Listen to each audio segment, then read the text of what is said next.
Eraina Atukot na dawi kar lwede pareti kanyi itolo sete nwa Aimono. Ido e karulo nese tuko kitotori memba na lu Apiyai nuipo kakere. Angetana chwe grupe jok, mama le komsisione che otoma kere, tukulo sikapu ni puade par grupe o karlo kauda kere. Yala maslo le meba na de par karlo kau kere. Iningi dewayo imemba nlu Atukot kana aito soma Apiyai no adomo tu ko jokan. Akoro kana jala ni meba na bala woni meba ni bongo seso. Otingati kapune jok. An bon be iswamo ni jiche bore tetere grupu anyu abet bon be ilo majo grupu ebeti jo aswam na jokan. Naima Amero akansila na ochochia koja inges da Atukot na nges ebalebe engaraka Aimono ngesi aitoshomi koku Kitono University. Ageo niko kasoma no university. E grupu ngoni ngaran kin ngoke da kiroto ni kamnara kini kapo.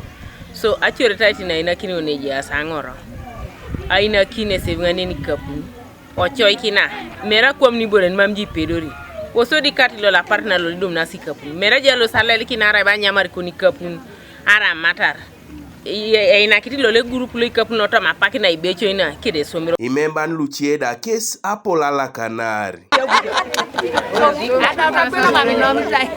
Kupenya yala mando ya lusko ngata chikako kisomero senior 1 adumulonga meda ne polon joko le guru kutaiti ay yala manga depar ibere nan nga yala ma inga daile mingi kasirigin dololo adumunti ngi sirigini ka ni le minga daingo adumunti ngoto na meda keda do mamdo bere yalla ma bera arang ma pirotona limor da bi ameda bi dia do muntinga ay yalla bagod